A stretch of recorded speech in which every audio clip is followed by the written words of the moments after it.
Hello friends, once again you all are welcome to the world of physics by K.H. Kohli.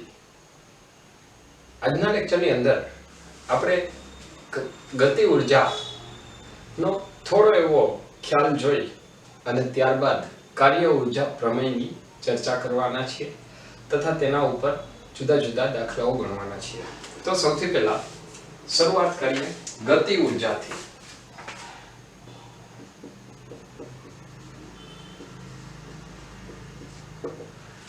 ગતિ ઉર્જા માટે જો આપણે વાત કરીએ તો ગતિ ઉર્જાનું સૂત્ર જો મેળવવું હોય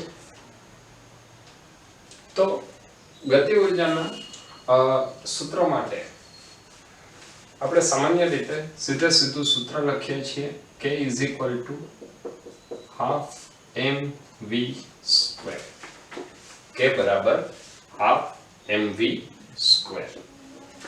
આ જે ગતિ ઉર્જાનું સૂત્ર છે એ સૂત્રની આપણે ફરીથી પાછળથી ચર્ચા કરીશું. આ સૂત્ર કેવી રીતે આવેલું છે એ સૂત્રને આપણે સાબિત પણ કરીશું. અત્યારે માત્ર આપણે ગતિ ઉર્જાનું ડાયરેક્ટ સૂત્ર લઈ લઈએ છીએ K = ½ mv², જ્યાં K એટલે પદાર્થની ગતિ ઉર્જા છે, m એટલે પદાર્થનું દળ અને v એટલે પદાર્થનો વેગ અથવા ચલન. તો સૂત્ર આવશે K = ½ mv². આ ગતિ ઉર્જા એ પદાર્થની ગતિને કારણે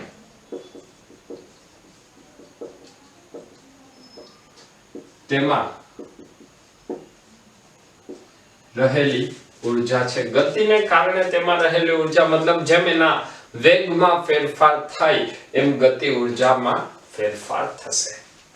હવે ગતિ ઉર્જા માટે એક ખૂબ જ સરળ આમ છતાં અગત્યનો એવો ક્વેશ્ચન જોઈએ.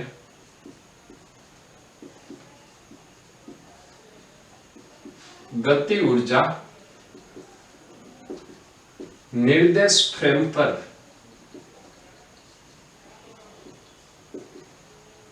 આધારિત છે. જો ગતિ ઉર્જા ઓલરેડી તમે આગળના ધોરણની અંદર ભણી ગયા છો, તમે ધોરણ નંબર 9 અને 10 માં પણ ગતિ ઉર્જા અને સ્થિતિ ઉર્જા વિશે વાત કરેલી છે. તો આજે એ જ વાતને ફરીથી કંઈક અલગ રીતે વિચારીએ કે શું ગતિ ઉર્જા નિર્દેશ ફ્રેમ પર આધારિત છે. તો જો ગતિ ઉર્જા નિર્દેશ ફ્રેમ પર આધારિત હોય તો એના માટે ફરીથી આપણે કંઈક સાબિતીના સ્વરૂપમાં વાત કરીએ. તો એના માટે હું તમને અહીંયા એક ઉદાહરણ આપું છું. દાખલા તરીકે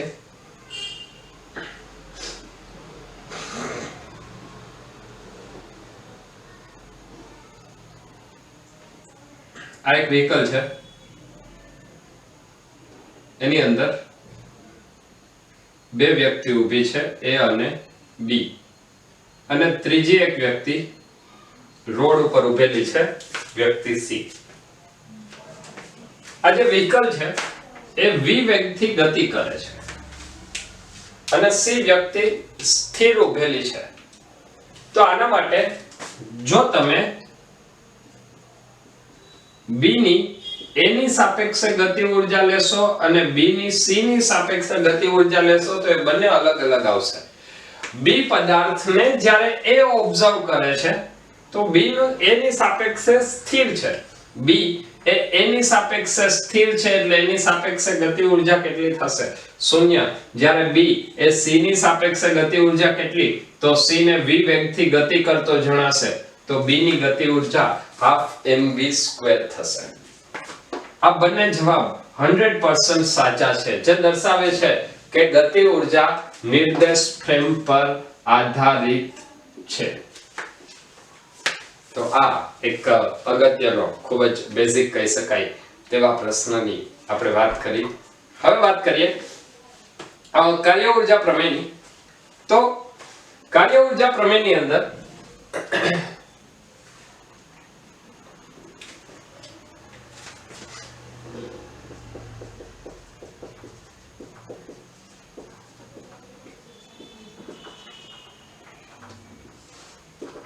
કાર્ય ઉર્જા પ્રમેય એ એક એવું વિધાન છે કે જે દર્શાવે છે કે ક્યાંય પણ કાર્ય થાય તો એ કાર્ય હંમેશા ગતિ ઉર્જાના ફેરફાર જેટલું હોય છે.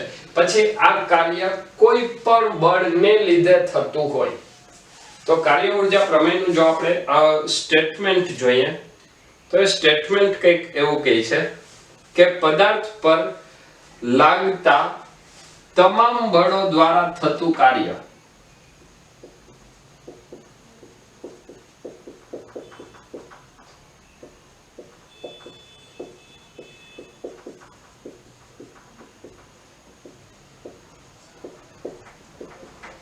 પદાર્થ પર લાગતા તમામ બળો દ્વારા થતું કાર્ય એ તેની ગતિ ઉર્જાના ફેરફાર જેટલું હોય છે. આ વિધાનને કાર્ય ઉર્જા પ્રમેય કહે છે. અહીંયા આપણે વાત કરેલી છે તમામ બળો. પછી એ બળો કોઈ પણ પ્રકારના હોઈ શકે. એ બળ આંતરિક બળ હોય તો પણ ગતિ ઉર્જામાં ફેરફાર કરશે, બાહ્ય બળ હોય તો પણ ગતિ ઉર્જામાં ફેરફાર કરશે, સંરક્ષી બળ હોય તો પણ ગતિ ઉર્જામાં ફેરફાર થઈ શકે, અને અસંરક્ષી બળ હશે તો પણ ગતિ ઉર્જામાં ફેરફાર થઈ શકે. મતલબ કોઈ પણ બળ હોય, તમામ બળો દ્વારા થતું કાર્ય એ ગતિ ઉર્જાના ફેરફાર જેટલું હોય છે. હવે આપણે અત્યાર સુધીમાં કાર્યની વાત કરી લીધી છે કે કાર્ય ધન અને ઋણ બંને હોઈ શકે. તો એના ઉપરથી ગતિ ઉર્જાની સાપેક્ષે હજી એક વાત કરી લઈએ કે જો કાર્ય ધન હોય તો હંમેશા ગતિ ઉર્જામાં વધારો થાય છે, અને જો કાર્ય ઋણ હોય તો ગતિ ઉર્જામાં ઘટાડો થાય છે. આ વાત શું દર્શાવે છે? કાર્ય ધન અને કાર્ય ઋણ એ શું દર્શાવે છે? જ્યારે કાર્ય ધન હોય ત્યારે એનો મતલબ એવો થાય કે તમે પદાર્થ ઉપર ગતિની દિશામાં બળ લગાડો છો. પદાર્થ જે દિશામાં સ્થાનાંતર કરે એ દિશામાં તમે બળ લગાડો તો તમને કાર્ય ધન મળે, અને પદાર્થ ગતિ કરતો હોય એ દિશામાં તમે બળ લગાડો તો પદાર્થના વેગમાં વધારો થાય. વધારો થાય એટલે ગતિ ઉર્જામાં વધારો થાય, અને ત્યારે આપણે કાર્ય કેવું લઈએ છીએ? ધન. કાર્ય ઋણ તો ગતિ ઉર્જામાં ઘટાડો. માની લો કે એક રસ્તા ઉપર એક પદાર્થ ધનેક્ષ દિશામાં ગતિ કરે છે, એક વાહન ધનેક્ષ દિશામાં ગતિ કરે છે. આ વાહન ઉપર તમે બ્રેકિંગ ફોર્સ લગાડો છો. બ્રેકિંગ ફોર્સ તમે જે એપ્લાય કર્યું એ વાહનની ગતિની વિરુદ્ધ દિશામાં લગાડેલું છે, જેને પરિણામે વાહનના વેગમાં ઘટાડો થાય છે. બળ ગતિની વિરુદ્ધ દિશામાં તો કાર્ય ઋણ, અને કાર્ય ઋણ તો ગતિ ઉર્જામાં ઘટાડો. મતલબ આ ફરીથી અગત્યના બે મુદ્દાઓ મળ્યા. ક્યારેય પણ કાર્ય ધન હશે તો હંમેશા ગતિ ઉર્જામાં વધારો જ થશે, અને જો કાર્ય ઋણ હોય તો હંમેશા ગતિ ઉર્જામાં ઘટાડો થાય.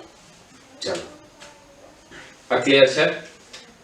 તો હવે ફરીથી અહીંયા એક વસ્તુ આપણે લખીએ. આપણે જે ઉપર લખેલું છે એના સૂત્રના સ્વરૂપમાં લખીએ. કાર્ય કયું? બધા જ બળોનું.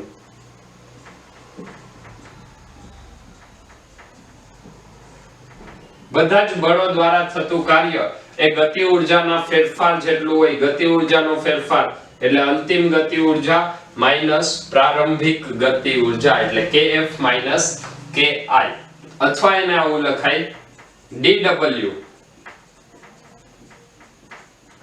બધા જ બળો વડે થતું સૂક્ષ્મ કાર્ય તો એ ગતિ ઉર્જાના સૂક્ષ્મ ફેરફાર dk જેટલું હોય, અથવા W is equal to kF minus ki.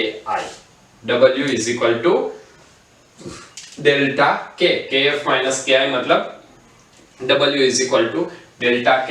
આ વિધાનને કાર્ય ઉર્જા પ્રમેય કહે છે, અને જો આ વિધાનને આપણે સાબિત કરવું હોય તો આપણે સાબિત પણ કરી શકીએ. તો હવે આપણે સૌપ્રથમ કાર્ય ઉર્જા પ્રમેયને સાબિત કરશું અને ત્યારબાદ દાખલાઓ તરફ આગળ વધીશું. તો કાર્ય ઉર્જા પ્રમેય છે બળો દ્વારા થતું કાર્ય એટલે delta W is equal to delta k અથવા W is equal to delta k, જે હવે આપણે સાબિત કરીશું.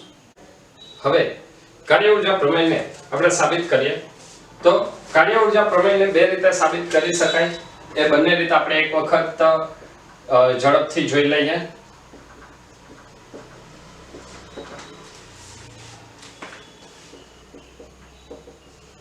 અચળ પ્રવેગી ગતિના જે સમીકરણ છે સમીકરણ ઉપરથી પણ કાર્ય ઉર્જા પ્રમેયને સાબિત કરી શકીએ તો અચળ પ્રવેગી ગતિનું સમીકરણ અહીંયા હું લઉં છું 2as v² v0² આના ઉપરથી આપણે ફરીથી લખશું as half v² half v0². બંને બાજુ હું m વડે ગુણી નાખું છું એટલે અહીંયા આવશે mas half mv² half mv0². m a એટલે બળ અને બળ ગુણ્યા સ્થાનાંતર એ આવશે થતું કાર્ય તો અહીંયા આવશે થતું કાર્ય w અંતિમ ગતિ ઉર્જા માઈનસ પ્રારંભિક ગતિ ઉર્જા kf ki તો અહીંયા આવશે w ડેલ્ટા k. તમે અલગ અલગ રેફરન્સ બુક જોશો તો એની અંદર અલગ અલગ રીતે સાબિતી આપેલી છે અને હું બંને રીતની તમને સાબિતી કાર્ય ઉર્જા પ્રમેયની આપી દઉં છું આપણી માટે યાદ રાખવા માટે જી નીટની એક્ઝામમાં યાદ રાખવા માટે જરૂરી વાત એનું સ્ટેટમેન્ટ w ડેલ્ટા k થતું કાર્ય એ ગતિ ઉર્જાના ફેરફાર જેટલું હોય છે. બીજું આપણે હવે શરૂઆત કરશું કાર્યની તો કાર્ય બરાબર આપણને ખબર છે કાર્ય બરાબર બળ ગુણ્યા સ્થાનાંતર ક્યાંથી ક્યાં સુધી x1 થી x2 સુધી કાર્ય બરાબર બળ ગુણ્યા સ્થાનાંતર x1 થી x2 સુધી અથવા આપણે લખશું f m * a x1 થી x2 અહીંયા જો આપણે બળને પદાર્થનું દળ અચળ છે અને બહાર કાઢી લઈએ તો અહીંયા આવશે x1 થી x2 a dx એને આપણે ફરીથી લખી શકીએ dv/dt જો a બરાબર આપણે લખીએ dv/dt તો આના ઉપરથી ફરીથી આપણને સમીકરણ મળશે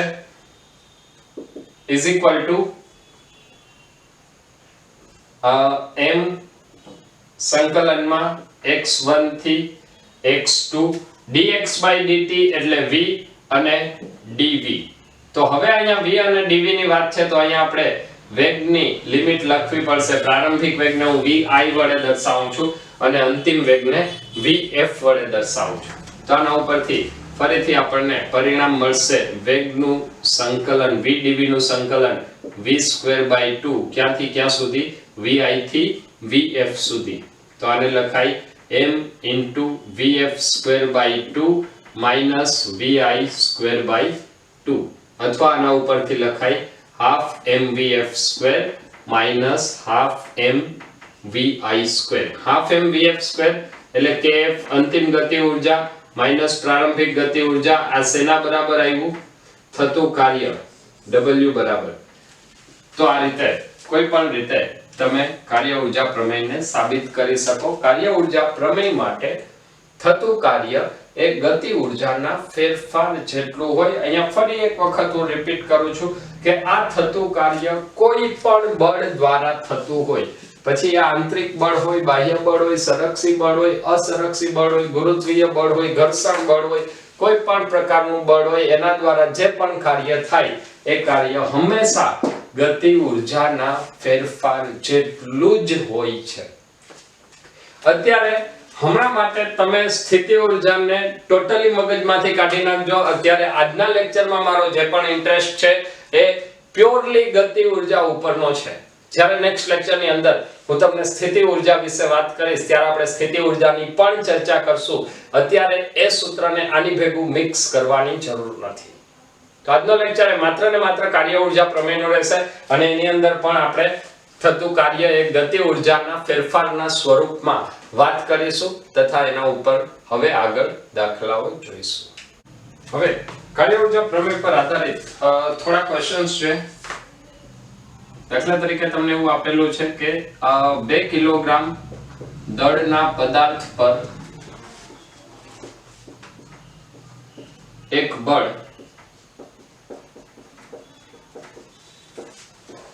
એવી રીતે લાગે છે કે જેથી તેનો વેગ વિરુદ્ધ સમયનો આલેખ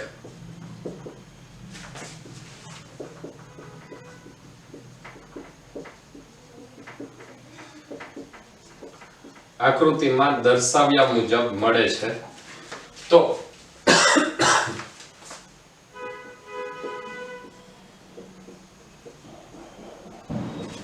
આ બળ દ્વારા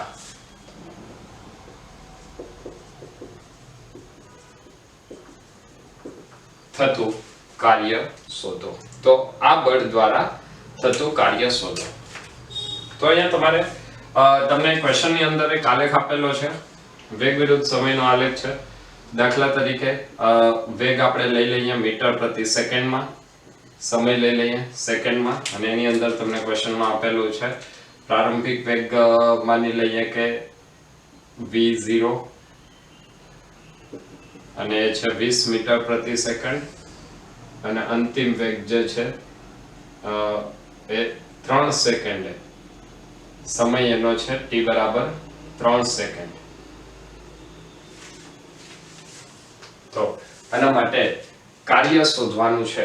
કાર્ય શોધવા માટે આપણી પાસે કાર્ય ઊર્જા પ્રમેય છે કે પદાર્થનું ગતિ ઊર્જાનો ફેરફાર એ થતું કાર્ય આપે છે. ગતિ ઊર્જાનો ફેરફાર એટલે અંતિમ માઈનસ પ્રારંભિક ગતિ ઊર્જા. અંતિમ ગતિ ઊર્જા એટલે હાફ mvf² માઈનસ પ્રારંભિક ગતિ ઊર્જા હાફ mvi². હાફ m બંનેમાંથી કોમન કાઢી લેશું તો અહીંયા આવશે vf² માઈનસ vi². 1/2 m એટલે પદાર્થનું દળ, એ તમને આપેલું છે 2 કિલોગ્રામ. vf એટલે અંતિમ વેગ, પદાર્થનો પ્રારંભિક વેગ 20 છે, અંતિમ વેગ સમયની અક્ષ ઉપર, મતલબ અંતિમ વેગ કેટલો થશે? 0. તો અંતિમ વેગ આવશે 0 માઈનસ vi². vi એટલે 20 એનો સ્ક્વેર. તો અહીંયા આપણને મૂલ્ય મળશે 2 ભાગી જશે, 20 નો વર્ગ 400. તો પદાર્થ પર થતું કાર્ય કેટલું છે? 400 જૂલ, માઈનસ 400 જૂલ. આ માઈનસ 400 જૂલ એ કાર્ય ઋણ છે. કાર્ય ઋણ છે એ શું બતાવે છે? ગતિ ઊર્જામાં ઘટાડો. જો અહીંયા આલેખ તમને જે આપેલો છે એ પણ એ દર્શાવે છે કે જ્યારે પ્રારંભિક વેગ 20 મીટર પ્રતિ સેકન્ડ નો હતો એ t બરાબર 3 સેકન્ડે ઘટીને કેટલો થાય છે? 0. મતલબ એનો વેગ ઘટે છે, વેગ ઘટ્યો, ગતિ ઊર્જામાં ઘટાડો, ને ગતિ ઊર્જામાં ઘટાડો થાય તો હંમેશા કાર્ય ઋણ આવશે. ફરીથી એક ક્વેશ્ચન જોઈએ. દાખલા તરીકે તમને એવું આપેલું છે 3 કિલોગ્રામ દળના પદાર્થ પર પરિણામી બળ, મતલબ તમામ બળો એવી રીતે લાગે છે કે જેથી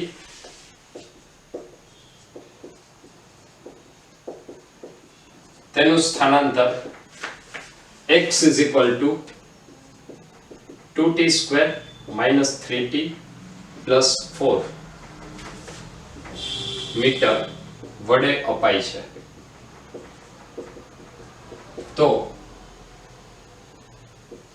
t બરાબર 1 સેકન્ડ થી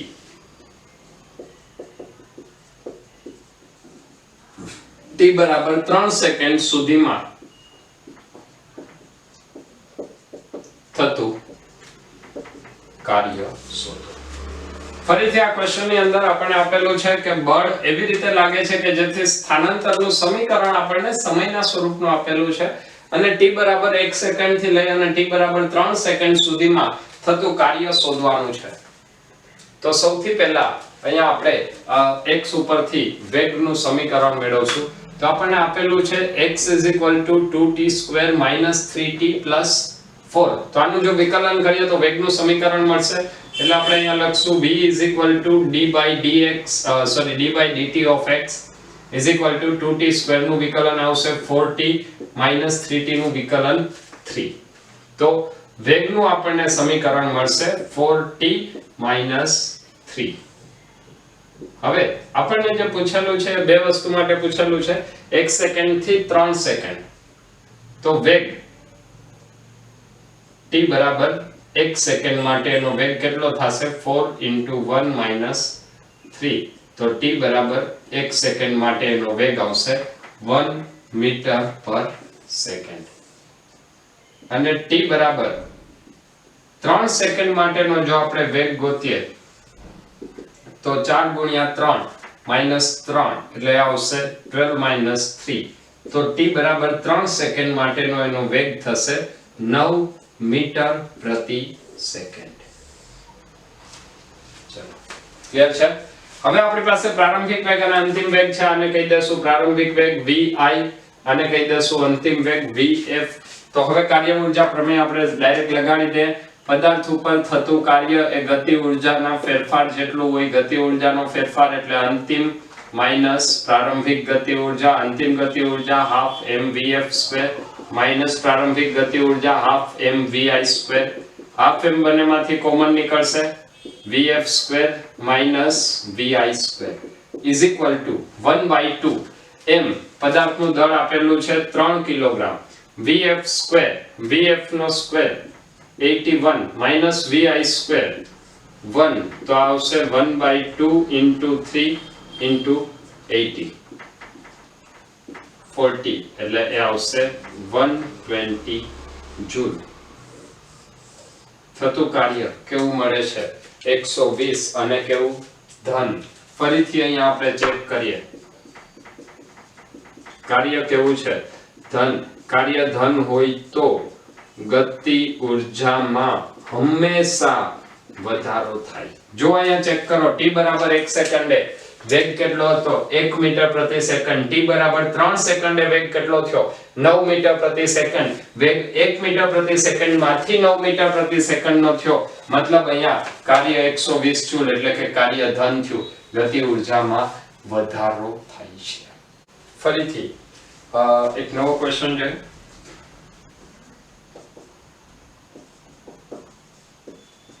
કોઈ પદાર્થ પર બળ એવી રીતે લાગે છે કે જેથી તેનું સ્થાનાંતર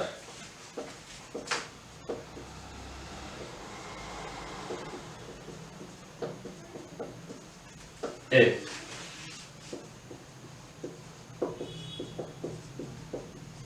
સમય t સાથે t = √x + 3 અનુસાર બદલાય છે. t √x + 3 સેકન્ડ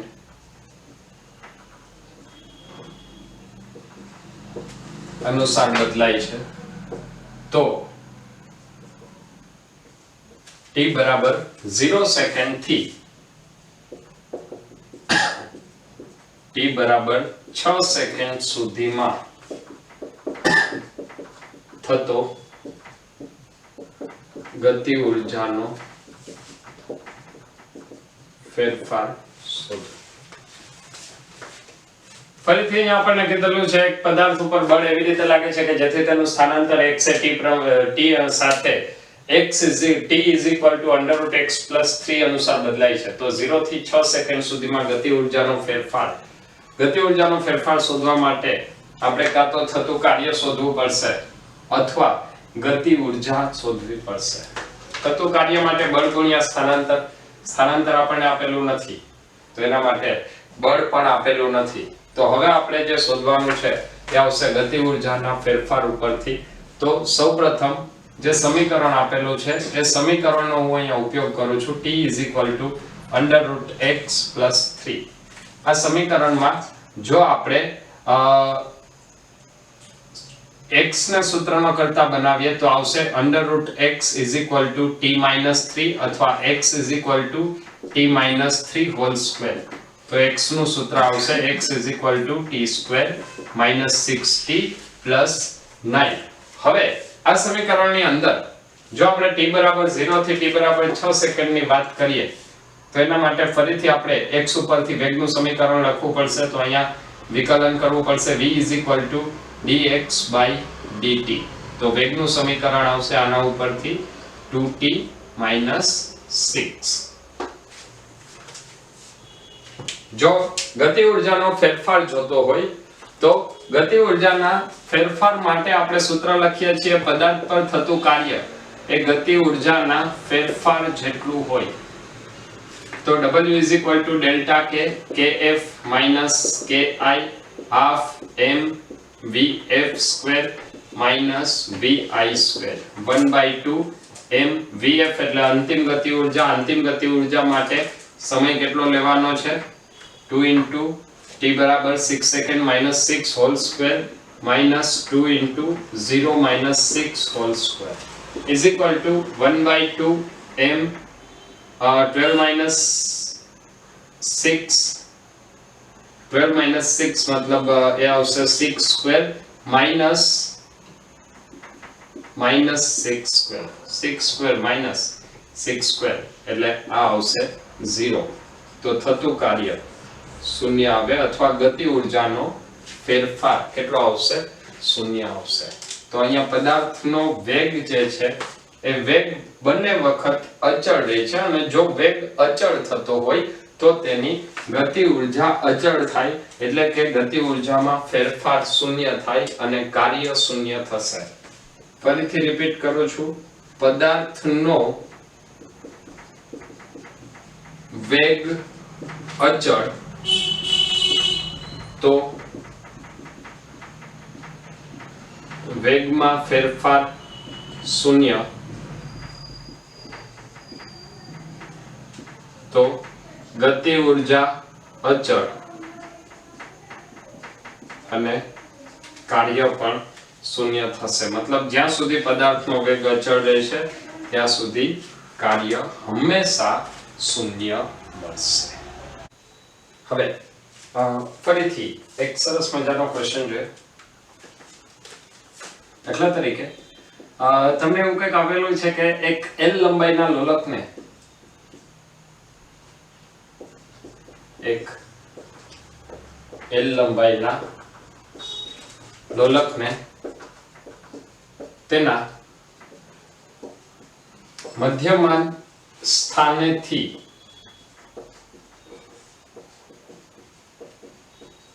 સ્થિર સ્થિતિમાંથી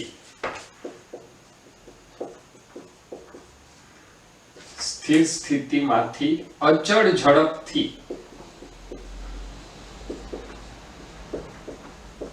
ગતિ કરાવી અને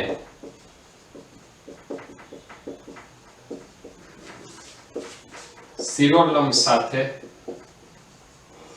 થીટા કોણ સુધી લઈ જવામાં આવે છે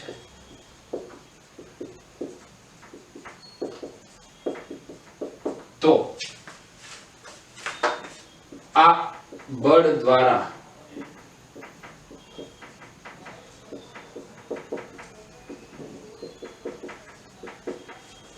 થતું કાર્ય શોધો. તો આ બળ દ્વારા થતું કાર્ય શોધો. હવે અહીંયા અલગ અલગ તમને ઓપ્શન પણ ચલો આપી દઉં છું. એક ક્વેશ્ચન તમે અત્યારે તમારી મેળે ટ્રાય કરશો. ઓપ્શન તમને આપેલા છે m g l cos theta, b m g l sin theta, c m g l 1 minus cos theta અને d m g l cos theta minus 1. ચલો તો આ વિડિયોને અહીંયા જ પોઝ કરી અને તમે અત્યારે અને સોલ્વ કરવાની ટ્રાય કરશો.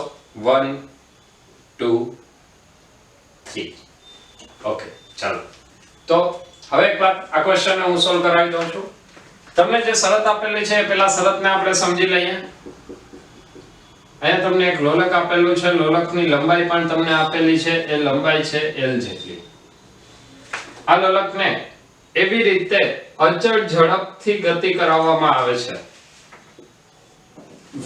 કે જેથી તે શિરોલંબ સાથે થીટા કોણે ગોઠવાય છે. એ જ્યારે શિરોલંબ સાથે થીટા કોણે ગોઠવાય છે તો આ સમયે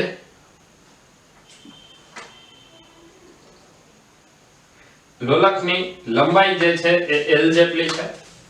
હવે તમારે કહેવાનું છે થતું કાર્ય શોધો. તો અહીંયા તમને એક શબ્દ આપેલો છે અચળ ઝડપથી. અચળ ઝડપનો મતલબ કે થતું કુલ કાર્ય ગતિ ઉર્જાના ફેરફાર જેટલું હોય, પરંતુ અહીંયા ઝડપ અચળ છે તો ગતિ ઉર્જા કેવી? અચળ. ગતિ ઉર્જા અચળ તો થતું કુલ કાર્ય શૂન્ય થાય. હવે તમારે અહીંયા ચેક કરવું પડશે કે અહીંયા કયા કયા બળો લાગે છે કે જેના લીધે કાર્ય થાય. તો અહીંયા સૌથી પહેલું બળ આવશે ગુરુત્વાકર્ષણ બળ, એટલે ગુરુત્વાકર્ષણ બળને લીધે થતું કાર્ય. બીજું આવશે દોરીમાં ઉદ્ભવતું તણાવ બળ.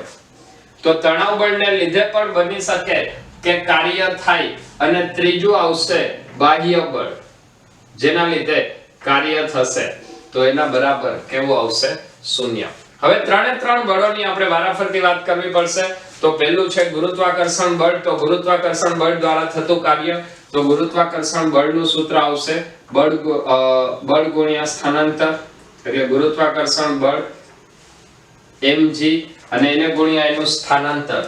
આ પદાર્થ મૂળ સ્થિતિમાંથી આટલી ઊંચાઈએ આવે છે તો આ એનું સ્થાનાંતર થશે. હવે આ લંબાઈ l હોય, આ ખૂણો θ હોય, તો આ આટલું આપણને મળશે l cos θ.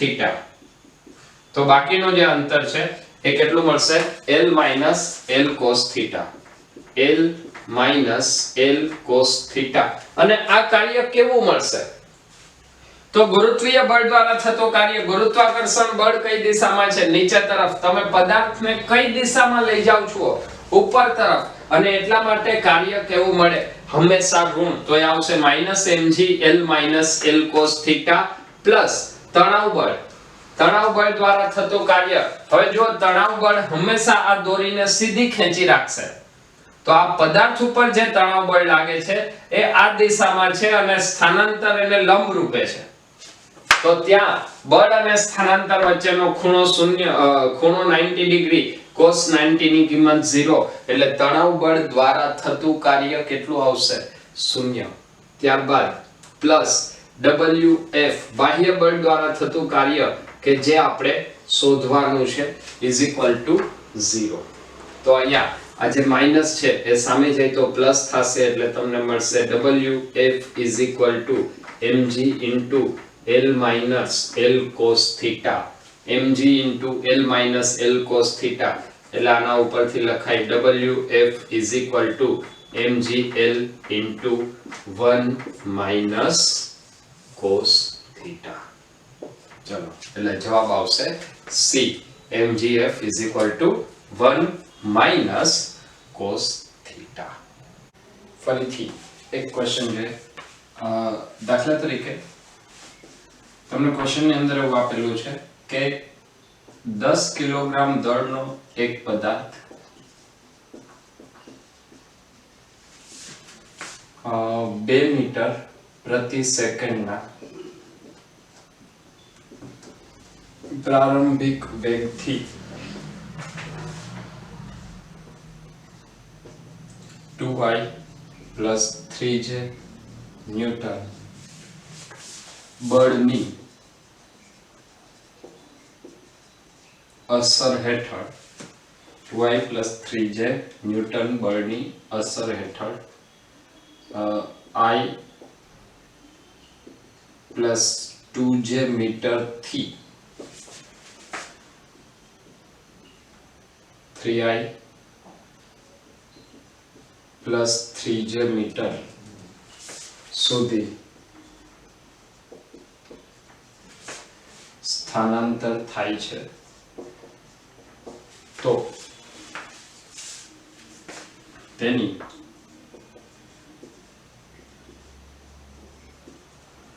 અંતિમ ઝડપ શોધો.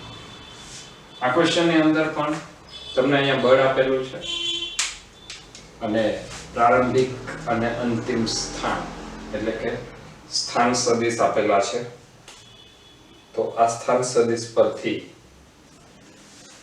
ફરીથી આપણે કાર્ય ઊર્જા પ્રમેય લગાડી અને તેની અંતિમ ઝડપ શોધી શકીએ. અંતિમ ઝડપ શોધવા માટે આપણી પાસે સૂત્ર છે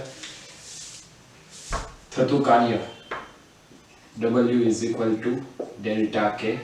W એટલે આવશે F dot R is equal to delta K એટલે અંતિમ માઈનસ પ્રારંભિક. બળનું મૂલ્ય અહીંયા આપણને આપેલું છે 2i + 3j, તો હું અહીંયા મૂલ્ય લખું છું 2i + 3j ડોટ સ્થાન સદિશ આપણને આપેલો નથી, તો આપણે આ સ્થાન સદિશ જોઈ લઈએ. ri આપેલો છે, ri is equal to i plus 2j અને rf મતલબ પ્રારંભિક અને અંતિમ સ્થાન સદિશ એ આપણને આપેલા છે 3i plus 3j મીટર. તો હવે આના ઉપરથી r મળશે. r મેળવવા માટે આપણે શું કરશું? સ્થાનાંતર એટલે અંતિમ સ્થાન માઈનસ પ્રારંભિક સ્થાન.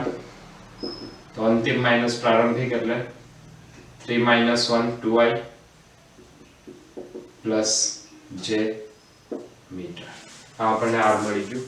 તો હવે હું અહીં r ની કિંમત મૂકી દઉં છું. r ની કિંમત આવશે 2i plus j is equal to અંતિમ ગતિ ઊર્જા એટલે half mv² માઈનસ પ્રારંભિક ગતિ ઊર્જા half mv0². હવે આની અંદર વેગમાં ફેરફાર થાય છે, તો આપણે અહીંયા આ જ સૂત્રને આવી રીતે પણ લખી શકીએ. half m બંનેમાંથી કોમન કાઢી લઈએ તો અહીંયા આવશે v² માઈનસ v0². આ બંનેનો ડોટ ગુણાકાર કરી નાખીએ. i dot i1 એટલે 2 × 2 4, j dot j1 4 + 3 7 is equal to 1/2 m નું મૂલ્ય છે 10 2 5 10 v² માઈનસ v0². આ 5 આ બાજુ આવશે એટલે આવશે 7/5 v² minus v0 2 is equal to 7/5 અથવા 1.4. તો અહીંયા આવશે v² is equal to 1.4 plus 4 v² 5.4 અને v આવશે √5.4 મીટર પર સેકન્ડ. એની ઝડપ અથવા તો એના વેગનું જે મૂલ્ય છે એ મૂલ્ય કેટલું મળશે? √5.4 મીટર પર સેકન્ડ. આ ક્વેશ્ચન્સ જોયા બાદ હવે આપણે કેટલાક સરળ એવા ક્વેશ્ચન જોઈશું કે જેની અંદર કંઈક ગતિ ઊર્જામાં ફેરફાર કરવામાં આવે અથવા ગતિ ઊર્જા આટલા ટકા થાય તો વેગમાન શોધો, વેગમાનમાં આવો ફેરફાર થાય તો ગતિ ઊર્જામાં ફેરફાર શોધો. આવા પ્રશ્ન એની અંદર કયા પ્રકારના ક્વેશ્ચન્સ પૂછી શકાય અને એનો જવાબ કેવી રીતે મેળવવો તેની આપણે હવે પછીના 1-2 ક્વેશ્ચનમાં ચર્ચા કરીશું. ક્વેશ્ચન જોઈએ, મેં તમને હમણાં વાત કરી એ પ્રમાણે દાખલા તરીકે એવું આપેલું છે કે કોઈ એક પદાર્થના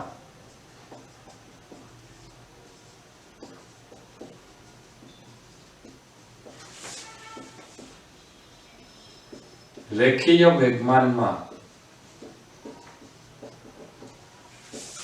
20%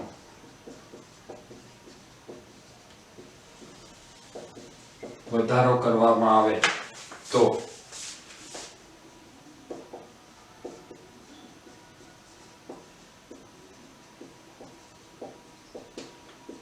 તેની ગતિ ઊર્જામાં થતો પ્રતિશત વધારો શોધો. સામાન્ય રીતે તમે આવા જે ક્વેશ્ચન જોશો તો એ ક્વેશ્ચનની અંદર તમને કંઈક જે મોટે ભાગે રીત આપેલી હશે એ રીત પહેલા હું તમને સમજાવું છું અને એ રીત બાદ હું તમને આ જ ક્વેશ્ચન કેવી રીતે શોર્ટમાં ગણવો એ તમને કઈ. સૌથી પહેલી રીત જે કદાચ તમે લોકો જો આ ક્વેશ્ચનને સિરિયસલી સમજવાનો પ્રયત્ન કરશો તો તમારાથી થઈ જશે એ છે પદાર્થના રેખીય વેગમાનમાં 20% નો વધારો. તો પદાર્થનું પ્રારંભિક વેગમાન p0 લઈ લઈએ તો અંતિમ વેગમાન આવશે 1.2 p0. તો તેની ગતિ ઊર્જામાં થતો પ્રતિશત વધારો પ્રારંભિક ગતિ ઊર્જા k લઈએ તો અંતિમ ગતિ ઊર્જા કેટલી થશે? તો આના માટે સૌથી પહેલા તો આપણે સૂત્ર જોઈએ. આપણી પાસે ગતિ ઊર્જાના બે સૂત્ર છે. એક હાફ mv સ્ક્વેર અને બીજું k is equal to p square by 2m. જો k is equal to p square by 2m હોય તો અહીંયા આપણે ગતિ ઊર્જાનું સૂત્ર શોધવાનું છે. એટલે સૌથી પહેલા અહીંયા તમે લખશો k0 is equal to p0 square by 2m. અંતિમ ગતિ ઊર્જા k હોય તો k is equal to p square by 2m અથવા p square 1.2 p0 square by 2m. આ સૂત્ર મેળવ્યા બાદ હવે ગણતરી આવશે 1.2 નો સ્ક્વેર એટલે 1.44 p0 સ્ક્વેર બાય 2m. તો અંતિમ ગતિ ઊર્જા તમને મળશે 1.44 p0 સ્ક્વેર બાય 2m એટલે 1.44 k0 જેટલી. સામાન્ય રીતે તમે આવી કે આનાથી પણ એક અલગ અલગ ગણતરીઓ જોશો. હવે આ ગણતરીની અંદર એક ડાયરેક્ટ તમારે માત્ર એટલું જ વિચારવાનું છે જેથી કરીને આ ગણતરીમાં તમને જે પણ ક્વેશ્ચન પૂછેલો છે એ ક્વેશ્ચનના તમામ પ્રકારના જવાબ તમને મળશે. સૌથી પહેલા તો આપણને સૂત્ર ખબર હોવી જોઈએ. આપણી પાસે સૂત્ર છે k p square by 2m. તો અહીંયા હું લખી નાખું છું પ્રારંભિક ગતિ ઊર્જા k0, અંતિમ ગતિ ઊર્જા k, પ્રારંભિક વેગમાન p0, અંતિમ વેગમાન p. 2m બંનેના છેદમાં આવશે એટલે 2m ડાયરેક્ટ કેન્સલ થઈ જવાના છે, એટલા માટે એને કોઈ લખવાની જરૂર નથી. હવે આપણે k શોધવાનું છે. તો અંતિમ ગતિ ઊર્જાની જો વાત કરીએ તો અંતિમ ગતિ ઊર્જા માટે આવશે અંતિમ ગતિ ઊર્જા k is equal to p by p0 square into k0. p by p0 square into k0. હવે અંતિમ વેગમાન કેટલું થાય છે તો એની અંદર તમને આપ્યું છે 20% નો વધારો. 20% નો વધારો એટલે 1.2 p0 લખાય. 20% નો વધારો એનો મતલબ થાય 1.2 p0. શા માટે 1.2 p0? તો પ્રારંભિક વેગમાન કેટલું છે p0 જેટલું, તો આ કેટલા ટકા થાય 100%. નવું વેગમાન કેટલું વધ્યું 20% નો વધારો થયો. 20% નો વધારો એટલે થયું કેટલું 120%. 120% ને ફ્રેક્શનમાં શું લખશો ડિવાઇડ બાય 100. 1.2 p0. 200% હોય તો 2 p0. 150% હોય તો 1.5 p0. 300% હોય તો 3 p0. આ બધી ગણતરી હવે તમને ખબર હોવી જોઈએ. બધી ગણતરી તમને ખ્યાલ આવવો જોઈએ. p0 ફરીથી કેન્સલ થઈ જશે એટલે અહીંયા આવશે k is equal to 1.44 k0. પર્સન્ટેજમાં જોતું હોય તો પ્રારંભિક k0 ના ટકા કેટલા છે 100. તો 1.44 ગુણ્યા 100 એટલે આ કેટલું થશે 144%. અંતિમ ગતિ ઊર્જા કેટલી થઈ 144%. આનો મતલબ કે અંતિમ ગતિ ઊર્જામાં વધારો કેટલો થયો. તો વધારા માટે શું કરવું પડશે? તો વધારા માટે આ જે 144% મળી છે એમાંથી મૂળ ગતિ ઊર્જાને બાદ કરો. 144 માઈનસ 100 એટલે કેટલો વધારો આવશે 44% નો વધારો થયો હોય. તો આ જે મેથડ છે એ મેથડ થી તમે બીજી કોઈ પણ ભૂલ વગર ગણતરી સરળતાથી કરી શકશો. હજી એક આવા જ પ્રકારનો ક્વેશ્ચન જોઈશું અને ત્યારબાદ એક ખૂબ જ પ્રેક્ટિકલ ઉદાહરણ કે જે કાર્ય ઊર્જા પ્રમેયની સાબિતી આપે છે તેવું પણ વિચારી શકાય એવા એક ઉદાહરણ સાથે આજનો લેક્ચર આપણે પૂર્ણ કરીશું. ફરીથી એક ક્વેશ્ચન જોઈએ અને ડાયરેક્ટ એને આપણે શોર્ટકટમાં જ ગણશું. કોઈ પદાર્થની ગતિ ઊર્જામાં 300% નો વધારો કરવામાં આવે કોઈ પદાર્થની ગતિ ઉર્જામાં 300% નો વધારો કરવામાં આવે તો તેના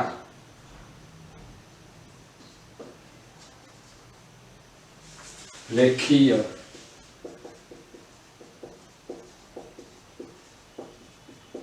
વેગમાનમાં થતો વધારો શોધો. પદાર્થની ગતિ ઉર્જામાં 300% નો વધારો થાય છે. પદાર્થની ગતિ ઉર્જામાં 300% નો વધારો, તો જૂની ગતિ ઉર્જા કેટલી હોય? 100%. જે પણ મૂળ છે એને આપણે 100% લઈ અને એની સાપેક્ષે વધારો કે ઘટાડો જોવાનો હોય. તો પ્રારંભિક જે છે કેટલા ટકા વિચારશું? હંમેશા 100%. ત્યારબાદ નવી ગતિ ઉર્જા એટલે કે અંતિમ ગતિ ઉર્જા કેટલી થઈ? 300% વધી. હતી કેટલા ટકા? 100%. વધારો કેટલા ટકા? 300%. તો નવી ગતિ ઉર્જા થઈ 100% પ્લસ 300%, મતલબ 400%. 400% નો વધારો થાય. સોરી, 400% નવી ગતિ ઉર્જા થાય તો તેના રેખીય વેગમાનમાં થતો વધારો શોધો. રેખીય વેગમાનમાં થતો વધારો. તો પ્રારંભિક વેગમાન એ કેટલું લેશું? 100%. અને અંતિમ વેગમાન આપણે શોધવાનું છે. ચલો ફરીથી કંઈક k અને p માટેનું સૂત્ર છે, તો આપણી પાસે ઓલરેડી સૂત્ર છે. k p² 2m. તો અહીંયા લખશું પ્રારંભિક ના છેદમાં અંતિમ એટલે k0/k પ્રારંભિક ના છેદમાં અંતિમ. અંતિમ ગતિ ઉર્જા એ 400% છે, તો અહીંયા લખશું k0 કેટલા ગણી થાય? 4 ગણી. તો અહીંયા હું લખીશ k એટલે 4 times of k0, મતલબ k0 કરતા 4 ગણી p02 k0 બંને ઉડી જશે. તો અહીંયા આવશે p² 4 p02 અથવા p 2p0. આનો મતલબ જે નવું વેગમાન છે એ કેટલું થશે? બમણું થશે. નવું વેગમાન બમણું થાય, આનો મતલબ કે વેગમાનમાં વધારો કેટલો? બમણું થયું. તો જેટલું છે તેટલું જ વધ્યું. તો પ્રારંભિક કેટલું હોય? 100%. તો વધારો કેટલો? 100% નો વધારો થશે. હવે એક પ્રેક્ટિકલ ઉદાહરણ લઈએ કે જેની મદદથી ફરીથી કાર્ય ઉર્જા પ્રમેયનો કન્સેપ્ટ લગાડી અને તેને આપણે સોલ્વ કરી શકીએ. તો આજના લેક્ચરનો આ છેલ્લો ક્વેશ્ચન રહેશે. દાખલા તરીકે તમને એક એવો ક્વેશ્ચન આપેલો છે, પૃથ્વીની સપાટીથી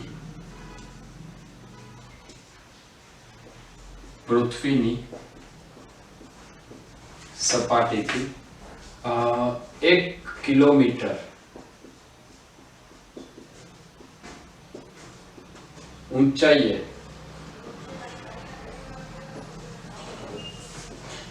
આવેલા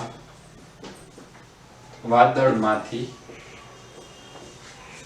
1 ગ્રામનું એક ટીપું મુક્ત થાય છે. 1 ગ્રામનું એક ટીપું મુક્ત થાય છે. જો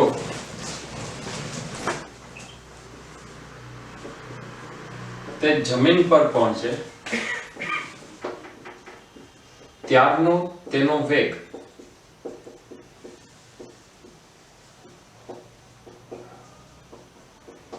50 મીટર પર સેકન્ડ હોય તો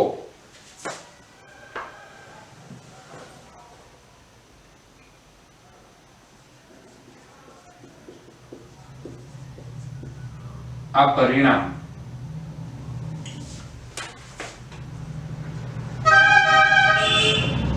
કઈ રીતે અલગ છે તથા તેના માટેનું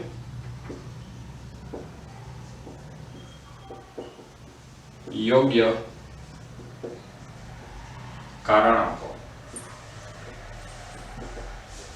ક્લિયર છે? ક્વેશ્ચન પહેલા જોઈ લે. પૃથ્વીની સપાટીની 1 કિલોમીટર ઊંચાઈએ એક વાદળ આવેલું છે. એ વાદળમાંથી 1 ગ્રામનું એક ટીપું મુક્ત થાય છે. જો તે જમીન ઉપર પહોંચે ત્યારનો તેનો વેગ 50 મીટર પર સેકન્ડ નો હોય તો આ પરિણામ કઈ રીતે અલગ છે? તો સૌથી પહેલા તો અહીંયા આપણે જોવું પડશે કે વરસાદનું ટીપું જ્યારે જમીન ઉપર પહોંચે ત્યારે તેનો વેગ કેટલો હોવો જોઈએ. ચલો અહીંયા આપણે ચેક કરીએ. તો એના માટે આવશે v0 બરાબર 0. પ્રવેગ માટે હું વાત કરું છું 10 મીટર પર સેકન્ડ સ્ક્વેર લઈ લઉં છું તો એ બરાબર -10 મીટર પર સેકન્ડ સ્ક્વેર. અંતિમ વેગ આપણે શોધવાનો છે અને ઊંચાઈ તમને આપેલી છે y -1000 મીટર.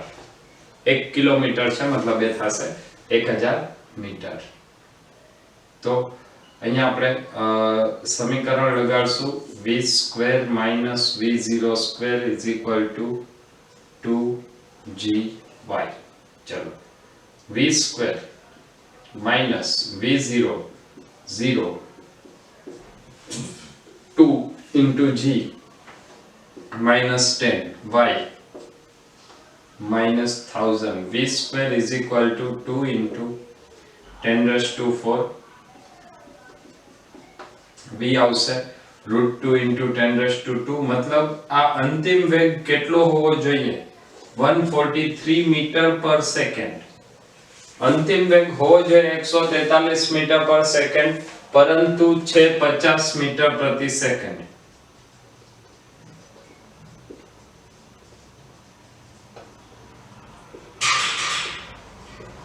જે સૈદ્ધાંતિક પરિણામ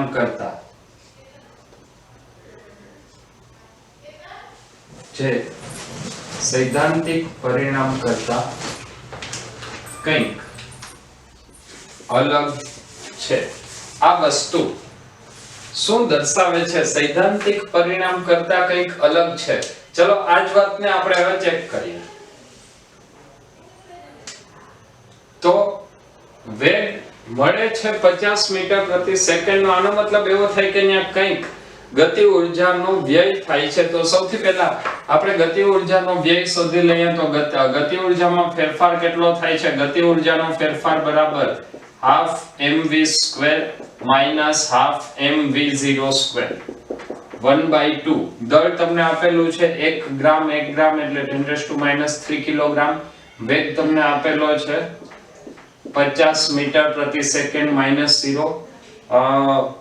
50 નો વર્ગ એટલે આ આવશે 1/2 10⁻³ -3 25 into 10⁻². 25 into 10⁻². આ આવશે 12.5 into 10⁻⁻1. તો ડેલ્ટા કે ગતિ ઊર્જાનો ફેરફાર કેટલો છે? 1.25 જૂલ. ડેલ્ટા કે બાદ હવે આપણે કાર્ય ઊર્જા પ્રમેય લગાડશું. કાર્ય ઊર્જા પ્રમેય આવશે થતું કુલ કાર્ય એ ગતિ ઊર્જાના ફેરફાર જેટલું હોય. તો અહીંયા એક કાર્ય થાય છે ગુરુત્વીય બળને લીધે થતું કાર્ય. તો ડેલ્ટા કે આપણને મળે છે 1.25 ગુરુત્વીય બળને લીધે થતું કાર્ય. તો એ કાર્ય સૌથી પહેલા આપણે શોધવું પડશે. ગુરુત્વીય બળને લીધે થતું કાર્ય એટલે એ આવશે Wg mgh. m છે 1 ગ્રામ એટલે 10⁻³ g 10 અને h 10⁻+3. તો Wg આપણને મળશે 10 જૂલ. હવે અહીં જો આપણે ચેક કરશું તો આ બંને મૂલ્ય સરખા નથી. આનો મતલબ કે અહીંયા હજી એક વધારાનું કોઈ કાર્ય છે અને એ કાર્ય કેના કારણે? અવરોધક બળને કારણે થાય છે. તો આના ઉપરથી હવે જો આપણે અવરોધક બળને કારણે થતું કાર્ય મેળવીએ તો એ આવશે 1.25 -10 મતલબ -8.75 જૂલ. આ જે ઋણ નિશાની છે એ ઋણ નિશાની શું બતાવે છે તો વરસાદનું ટીપું જ્યારે નીચે તરફ આવે છે ત્યારે વરસાદના ટીપાની ગતિની વિરુદ્ધ દિશામાં એક પ્રકારનું અવરોધક બળ, એ કેનું અવરોધક બળ તો હવાનું અવરોધક બળ, અને એના દ્વારા થતું કાર્ય બતાવે છે. અને એટલા માટે આ જે વરસાદના ટીપાનો વેગ છે એ વેગ 143 મીટર પર સેકન્ડ જેટલો હોવાને બદલે કંઈક ઓછો હોય છે. હવે આ ક્વેશ્ચન સાથે આજનો લેક્ચર અહીં પૂર્ણ કરીએ છીએ. ફરીથી નેક્સ્ટ લેક્ચરમાં ખૂબ જ ઝડપથી મળીએ છીએ. તો ત્યાં સુધી બધા મહેનત કરતા રહો. Wish you all the best.